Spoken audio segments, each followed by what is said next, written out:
प्रत्येक अमावस्या के दिन एक कटोरी में पंचामृत बनाकर ले जाते हैं। दूध, दही, शहद, घी, शक्कर, ये सब मिलाकर यदि आप लेकर जाते हैं और ले जाकर भगवान शंकर के सामने समर्पित करते हैं, एक बेलपत्री अशोक सुंदरी, अभी तक आपने जो बेलपत्री चढ़ाई है अशोक सुंदरी के ऊपर, डंडी का मुख जहां से पानी बहता है उस ओर रखा जाता है।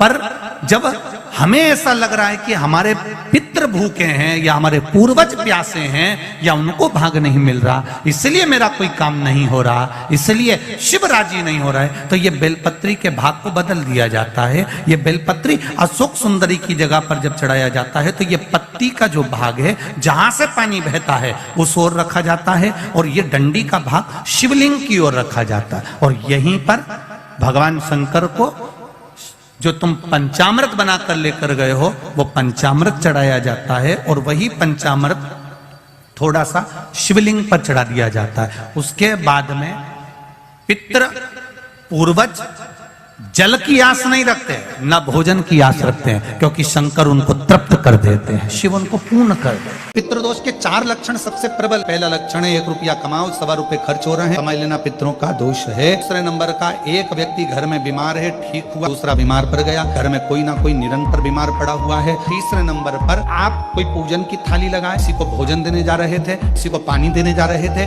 और आपकी ट्रे में से, आपके हाथ से अगर कोई भरा हुआ पात्र, कोई सामग्री गिर गई, पूजन की थाली तुम्हारे हाथ में है और पूजन की थाली में से मालूम पड़े कोई सामान गिर गया नीचे, समझ लो कि पितृ का दोष है। चौथे नंबर पर दोष का वर्णन किया गया, घर में जितने सदस्य रह रहे हैं अगर वो किसी न किसी रूप में एक दूसरे पर चिढ़कर बोल रहे हैं, क्रोध कर कर बोल रहे हैं, समझ लेना कि कहीं ना कहीं पितरों का दोष। तो लगता है स्वप्न में कोई मुर्दे दिख रहे हैं या कोई जल रहा है या कोई मर रहा है या कोई चला गया है, ऐसा भय लगता है। बच्चों को मानी भेजूंगी ऐसा हो जाएगा, पति को मानी भेजूंगी ऐसा हो जाएगा, कोई हमारे कोई गलत तो नहीं कर रहा है, आपको लगता है। के दिन 7 स्थान शिवलिंग के बताए हैं जहां पर भूल से भी अगर कोई चंदन की उंगलियां लगा देता है। 7 स्थान ऐसे हैं जहां चंदन की मात्र उंगलियां लगा देने से ही शिव पितृलोक के पितरों को मुक्ति प्रदान करके वैकुंठ लोक का निवास दे देते हैं। 7 स्थान, और वो 7 स्थान जो चंदन के बताए गए हैं। पहला, भगवान देवाधिदेव महादेव के शिवलिंग पर चंदन का लेपन, समझ लेना जरा बहुत अच्छे से। 7 स्थान चंदन के बताए महाराज। पहला शिवलिंग। दूसरा, जहां गणेश जी का स्थान है, मालूम है ना सबको, जम के बोलो जरा, मालूम है ना सबको, जहां गणेश जी का स्थान है वहां अलग से गणेश जी बैठे, वहां नहीं, शिवलिंग में जलाधारी के ठीक सामने राइट में गणेश, लेफ्ट में कार्तिकेय, बीच में अशोक सुंदरी। तो पहला चंदन बाबा के शिवलिंग पर, दूसरा गणेश जी पर चंदन की उंगली, तीसरा षडानंद कार्तिकेय पर चंदन की उंगली, चौथा अशोक सुंदरी पर चंदन की उंगली, पांचवा जलाधारी पर चंदन की उंगली, छठा जो शिवलिंग का जल बह रहा है इसके ठीक विपरीत की ओर चंदन की उंगली, और 7वां चंदन नंदी के मस्तक के ऊपर जो 2 सींग लगे रहते हैं उस पर चंदन की उंगली। ये कब लगाई जाती है? या तो अमावस्या के दिन आपको लगता है कि हमारे पूर्वजों का उद्धार नहीं हुआ, हमारे पूर्वजों का कल्याण नहीं हुआ, कहीं अधोगति में कोई चला गया है, उसका बस एक बार, रोज नहीं जरूरत है, प्रतिदिन जरूरत ही नहीं, महीने में एक बार अगर अमावस्या के दिन भी आपने चंदन के थोड़ा सा चंदन अगर मेरे देवाधिदेव महादेव को 7 स्थान पर समर्पित किया है। अशोक यहाँ पर वर्णन कर रही है, मैना, धन्या और कला की कथा कर रही है। तीनों ने सनकादि ऋषियों से मांगा। चंदन भगवान को अति प्रिय होता है और चंदन ही एक ऐसा होता है जो पितरों को भी प्रिय होता है, जिसका स्पर्श मात्र लगने से पूर्वजों का कल्याण हो जाता है, वो चंदन का 7 स्थान। घर में यदि क्लेश उत्पन्न हो जाता है, आपका धन, आपकी प्रॉपर्टी, आपकी जमीन, आपका प्लाट, आपका दुकान, आपका पैसा, यदि किसी ने कब्जा कर लिया और छोड़ नहीं रहा, प्रत्येक अमावस्या के दिन पीपल के वृक्ष के नीचे जाकर 2 दीप लगाइए घी के। दोनों दीप के सामने एक हल्दी का चावल, एक कुंकू का चावल का दाना रख दीजिए और स्वधा स्वधा स्वधा स्वधा 3 बार कह दो। और स्मरण करो, हे हमारे कुलदेव, पितृदेव, शिवदेव, महादेव, कृपा कर कर मेरा जो जमीन है, मेरा जो धन है, मेरी जो प्रॉपर्टी है, मेरा पैसा लोगों ने हथिया लिया, देते नहीं। अपना गोत्र बोलकर स्मरण कर कर बाबा मेरा धन मुझे वापिस ला कर दो। एक अमावस्या पर करो, फिर अगली अमावस्या करो, ऐसे 2-4 अमावस्या करोगे, जिसने ले रखा है वो खुद सोचेगा कि मुझे क्या हुआ, कि मुझे देना है, उसका पैसा चुकाना है, धन रखेगा नहीं। पितृ सुधा का नाम स्मरण करते से, जब हम सुधा सुधा सुधा सुधा कहते हैं, पितृ उसको स्वीकार करते। जैसे अग्निदेव की धर्म पत्नी स्वाहा, क्या है, जम के बोलो जरा, स्वाहा। जब हम यज्ञ करते हैं, सांकल्य देते हैं, ओम वैष्णवे स्वाहा, स्वाहा बोलते से ही अग्नि देवता की धर्म पत्नी उस भाग को देवताओं को देती है। उसी तरह तर्पण, तिलांजलि, पिंड, तर्पण आदि जितने भी हम पितरों के लिए कर्म करते हैं, उसमें हम स्वधा सुधा बोलते हैं। जब स्वधा बोलते हैं तो वो स्वधा पितरों को भाग देती है और पितरों से कहती हैं, ये मेरा बेटा दुखी है, इसको ये तकलीफ है, इसको ये कष्ट है, तुम इसका ये कष्ट पितृदेव मिटा दीजिए, महादेव की आज्ञा है, इसको सही कर दीजिए। करते श्रेष्ठ करते।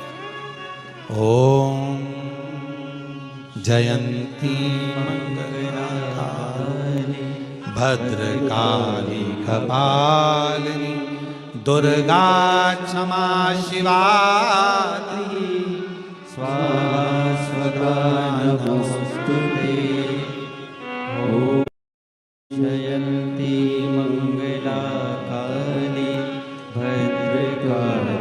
स्वधा का उच्चारण हमको सुख प्रदान करता है, स्वधा का उच्चारण हमें संपदा प्रदान करता है। अगर किसी व्यक्ति के जीवन में खो गया, कर्जे में डूब गया, कर्जा बहुत हो गया, पैसा चले गया, गाड़ी चली गई, मकान चले गया, सब गिरवे रखा गया, सब कुछ समाप्त हो गया, उसको प्रत्येक प्रदोष को, प्रत्येक अमावस्या को घी का दीप किसी भी पेड़ के नीचे, ये 5 वृक्ष बताए हैं पितृभाव के, उन 5 वृक्ष में से कहीं पर भी बड़, पीपल, आंवला, शमी, बेलपत्र आदि 5 वृक्ष में से किसी भी वृक्ष के नीचे प्रज्वलित करे और काम ना करे, उसका कर्जा चूकता ही है, चूकता। 4 कितना भी पितृदोष हो, कितना भी, बेटों की शादी नहीं हो रही, बेटियों का संबंध नहीं आ रहा, घर में क्लेश बना हुआ है, अशांति बनी हुई है, मानसिक टेंशन बना हुआ है, 1 रुपए कमाओ 1.25 रुपए खर्च हो रहा है, कोई समझ में नहीं आ रहा, कोई रास्ता नहीं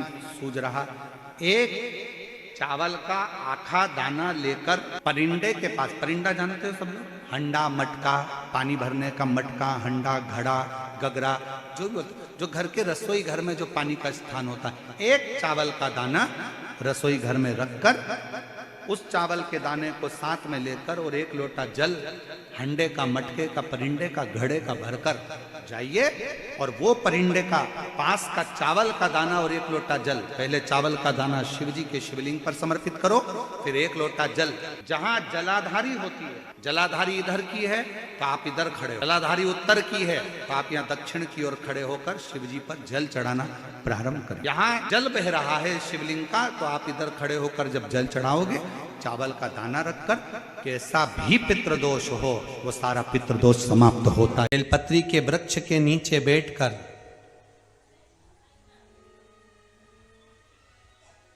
हाथ में एक बेलपत्र का पत्ता रखकर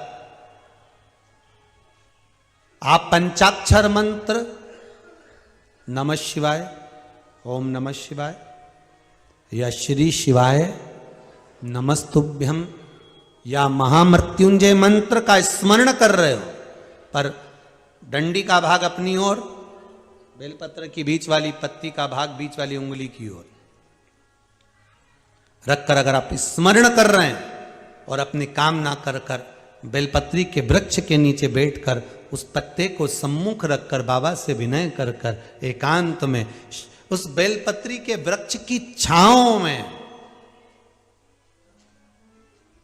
बेलपत्री के वृक्ष की छांव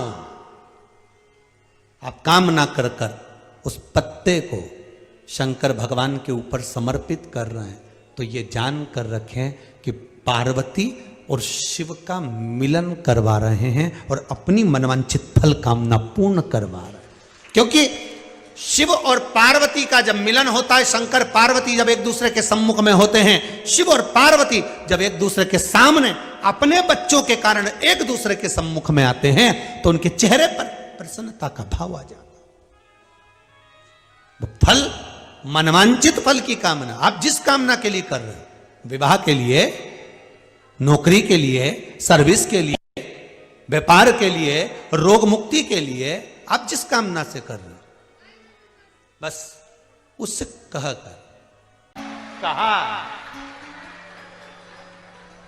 त्रिशूल को पकड़ते हैं, एक जगह से पकड़ते हैं कि 3 जगह से पकड़ते हैं? एक जगह से। त्रिशूल में नोक कितनी होती है? 3।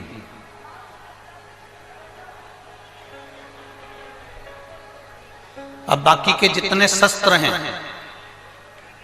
सुदर्शन, शंख, चक्र, गदा, भाला, धनुष, बाण, तीर, ये जितने जितने शस्त्र, तलवार, बर्छी, कटार, कुंदूक, जितने जितने आप शस्त्र देखेंगे, इन शस्त्रों में देखेंगे कि ये एक शस्त्र केवल एक पर प्रयोग किया जा सकता है। पर शिव महापुराण की कथा कहती है केवल एक त्रिशूल ऐसा होता है जिस त्रिशूल को एक जगह से पकड़ा जाता है और 3 पर उसका प्रहार कर दिया जाता है। उसी तरह शंकर का हम केवल एक अकेला नाम लेते हैं। आपने शिव का नाम लिया, आपने शंकर का भजन किया और शंकर भगवान ने तुम्हारे नाना पक्ष में, तुम्हारे दादा पक्ष में और तुम्हारे कुल में ना जाने कितनों को तीनों पक्ष में तार दिया है। वो शिव तत्व है, वो शंकर है, वो घड़ी बोल बम का नारा है, बाबा उसने तार दिया, उसने साथ।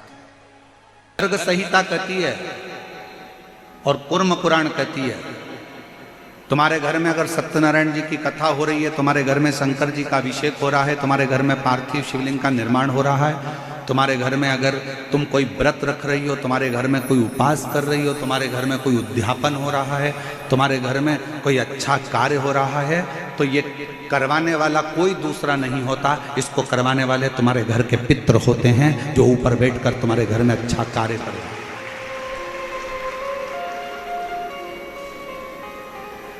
पार्वती जी को अगर शिव जी के शिवलिंग की पूजन की महत्वता कोई बता रहा है तो पार्वती जी को पूजन की महत्वता उनके नाना नानी ने बताई, पितरों ने बताई। इसीलिए तो शंकर जी को जल चढ़ाने वाले को पितृदोष नहीं लगता। क्यों नहीं लगता? क्योंकि शिव जी पर आप जल चढ़ाते हो ना, तो शंकर भगवान का चढ़ा हुआ जल हस्त कमल की ओर जाता है पार्वती जी के, और पार्वती जी के हस्त कमल पर जैसी जल जाता है तो नाना नानी बड़े प्रसन्न हो जाते हैं अपनी नातिन को देखकर कि मेरी नातिन पर लोग पूजन कर रहे हैं, जल चढ़ा रहे हैं, तो पितृ आशीर्वाद देते हैं।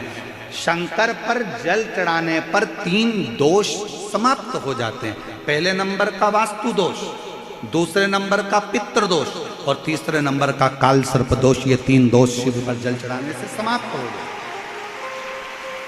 पितृ प्रसन्न होते हैं, पूर्वज आनंदित होते हैं। हमारे घर की बेटी आज शिव की आराधना कर रही है, हमारे घर की बेटियां हमारे शंकर की आराधना कर रहे हैं, शंकर की स्तुति कर रहे हैं।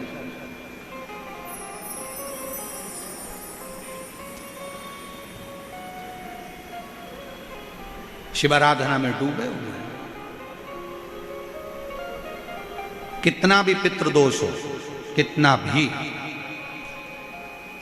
बेटों की शादी नहीं हो रही, बेटियों का संबंध नहीं आ रहा, घर में क्लेश बना हुआ है, अशांति बनी हुई है, मानसिक टेंशन बना हुआ है, 1 रुपये कमाओ 1.25 रुपये खर्च हो रहा है, कोई समझ में नहीं आ रहा, कोई रास्ता नहीं सूझ रहा, एक चावल का आखा दाना लेकर परिंदे के पास, परिंदा जानते हो सब लोग, हंडा मटका, पानी भरने का मटका, हंडा, घड़ा, गगरा, जो भी होता, जो घर के रसोई घर में जो पानी का स्थान होता है, एक चावल का दाना रसोई घर में रखकर उस चावल के दाने को साथ में लेकर और एक लोटा जल हंडे का, मटके का, परिंडे का, घड़े का भरकर जाइए और वो परिंडे का पास का चावल का दाना और एक लोटा जल, पहले चावल का दाना शिव जी के शिवलिंग पर समर्पित करो, फिर एक लोटा जल जहां जलाधारी होती है, जलाधारी इधर की है तो आप इधर खड़े हो, जलाधारी उत्तर की है तो आप यहां दक्षिण की ओर खड़े होकर शिव जी पर जल चढ़ाना प्रारंभ करें। यहां जल बह रहा है शिवलिंग का, तो आप इधर खड़े होकर जब जल चढ़ाओगे, चावल का दाना रखकर, कैसा भी पितृदोष हो वो सारा पितृदोष समाप्त होता ही है और घर में शुभ कार्य होता है। पितरों की शांति का मूल क्रम है शंकर की स्तुति। कोई न कह दिया वास्तु के हिसाब से तुम्हारी बाथरूम गलत बनी है, तुम्हारा दरवाजा बना है गलत, तुम्हारा रसोई घर गलत बना हुआ है, सीढ़ियां गलत बनी है, ये गलत बना है, वो गलत बना है, सारा तोड़ तोड़ा के तुमने बार बार बनाया, सीढ़ी इधर लगा दी उसके कहने पर, तुमने बाथरूम उधर बना ली उसके कहने पर, उसके बाद भी घर में शांति नहीं है, पूरा वास्तु के हिसाब से मकान बनाया, पूरे वास्तु के हिसाब से घर बनाया, उसके बाद भी अगर शांति नहीं है तो कुछ मत करो, एक लोटा जल शिव जी को चढ़ाओ और शंकर जी को एक लोटा जल चढ़ाकर वही जल अशोक सुंदरी पे चढ़ाओ, गणेश कार्तिकेय पर चढ़ाओ और वही जल उठाकर थोड़ा सा लेकर आओ, घर के चार कोने में उस जल को छींटना प्रारंभ करो, वास्तु दोष अपने आप समाप्त हो जाएगा। आपको बाथरूम बदलने की जरूरत नहीं, घर बदलने की जरूरत नहीं, व्यापार बदलने की जरूरत नहीं, अपने आप धीरे धीरे धीरे धीरे बदलता चले। पर विश्वास, मानो तो गंगा मां और ना मानो तो बहता पानी। आप मानोगे तो गंगा जी है, ना मानो तो बहता पानी, आपके ऊपर निर्भर करता। इस घर में से एक लोटा जल देवाधिदेव महादेव को चढ़ाने के लिए निकलता है, घर के अंदर से एक लोटा जल निकलकर जब शंकर के मंदिर में जाता है, उसी समय पर 3 दोष उसके घर के समाप्त हो जाते हैं। पहले नंबर का, घर के अंदर से जल गया तो वास्तु दोष समाप्त हो गया। दूसरे नंबर पर, घर के रसोई घर में मटके में, हंडे में, टंकी में से जल गया तो पितृदोष शांत हो गया। और तीसरे नंबर पर, घर के अंदर से जब हम जल लेकर निकलते हैं, अपना दरवाजे से बाहर निकलते हैं शिव को जल चढ़ाने के लिए, तो काल सर्प दोष समाप्त हो जाता है। ये 3 दोष उसी क्षण समाप्त। हम कहते हैं लक्ष्मी आए तो मैं दान करूं, हम कहते हैं कि लक्ष्मी आएगी तो हम दान करेंगे, पैसा आएगा तो हम दान करेंगे, धर्म करेंगे, पुण्य। आप और हम कहते हैं कि लक्ष्मी आए तो हम दान करें, और लक्ष्मी कहती है कि तुम दान करो तो मैं आऊं। दोनों एक दूसरे का इंतजार करते हैं।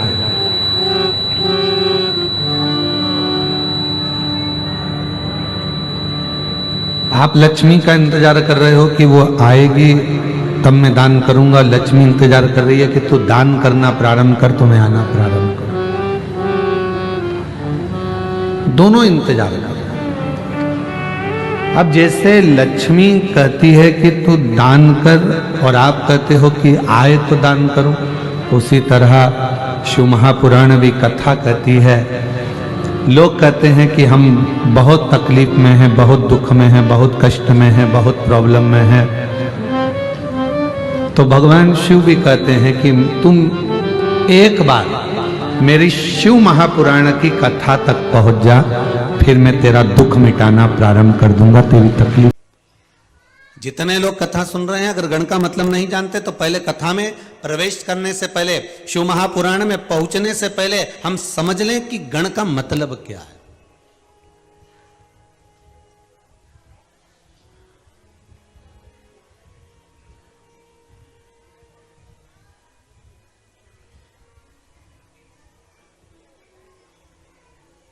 श्री गणेश जी महाराज, उनका जब सिर कटा, मस्तक कटा, उनको काय का मुख लगाया? अरे बोलो जरा, हाथी का। अब मुख अगर हाथी का लगा था तो उनका नाम होना था गजपति। क्या नाम होना था? गजपति, क्योंकि गज का मुख लगा है तो नाम गजपति होना चाहिए। पर दुनिया के लोग उनको क्या बोलते हैं? गणपति। तो भैया मुख अगर गज का लगाया है, हाथी का लगाया है, चेहरा अगर हाथी का लाकर लगाए हो, गज का लाकर लगाए हो, तो नाम तो गजपति होना चाहिए। फिर गणपति किसने रख दिया?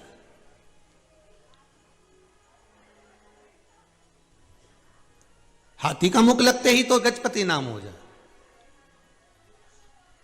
भाई हमारे यहां तो कई कई बहनों का नाम पूर्णिमा है, तो पूर्णिमा नाम क्यों रख दिया? तो क्या ये पूनम के दिन हुई थी, ठीक है, तो इसका नाम पूर्णिमा रख दिया। काली थी तो इसलिए इसका नाम काली रख दिया, ठीक है। हमारे यहां नाम बड़े बड़े विचित्र रखते हैं। अब ध्यान देना जरा गणेश जी के नाम की ओर हो। फिर किसी ने कहा साहब इसका नाम शांति क्यों रखा? जपपति, मतलब कुछ ना कुछ गणों का साथ यहां रहा होगा, इसलिए नाम। हाथी का मुख लगा था, भगवान गणेश जी के जन्म के समय जब हाथी का मुख लगा तो गजपति नाम होना चाहिए, पर नाम क्या रखा है?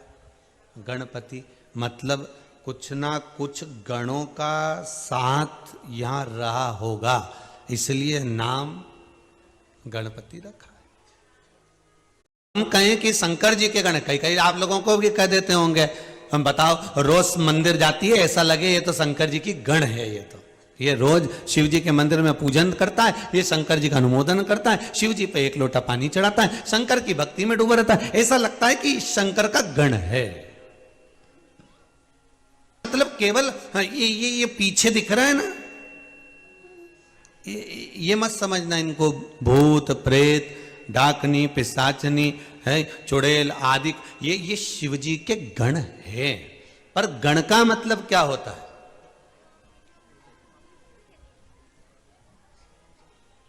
गण का मतलब है क्या? तो अब एक बहुत सुंदर सा प्रसंग है, बहुत ध्यान देना। भगवान विष्णु को शंकर जी का गण कहते हैं क्या? बोलते जाओ जरा दम से। जितने लोग आस्था के सामने बैठे हैं, जितने मोबाइल का गण बोलते हैं क्या? नहीं। इंद्र को बोलते हैं क्या? नहीं। वायुदेव, जल देव, वरुण देव, गरुण देव, किसी को शिव जी का गण नहीं कहा गया। रावण को शंकर जी का गण कहा गया क्या? नहीं, पार्षद कहा गया। महाराज, गण का मतलब क्या है? भगवान विष्णु को गण नहीं कहा गया, ब्रह्मदेव को गण नहीं कहा गया, इंद्र को गण नहीं कहा गया। गण का मतलब है भगवान शिव की रक्षा करने वाला मित्र, सखा, बेस्ट फ्रेंड। समझ गए अपनी भाषा में? जो सखा है, मित्र भी है, द्वारपाल भी है, एक अच्छा मित्र, एक अच्छा सखा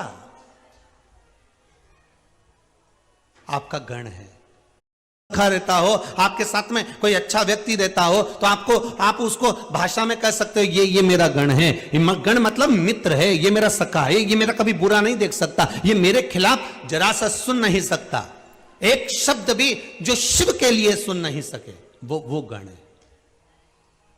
और अगर आपका मित्र, आपका सखा, कोई दूसरा व्यक्ति आपके मित्र की बुराई कर रहा हो, कोई दूसरा व्यक्ति आपके मित्र पर उंगली उठा रहा हो, आपके मित्र के लिए आप शब्द कह रहा हो, तो फिर आप मित्रता के भाव को नहीं जान सकते। महाराज,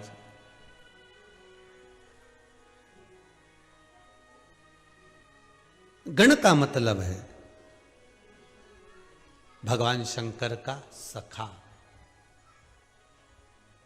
गण का मतलब है भगवान की रक्षा करने वाला।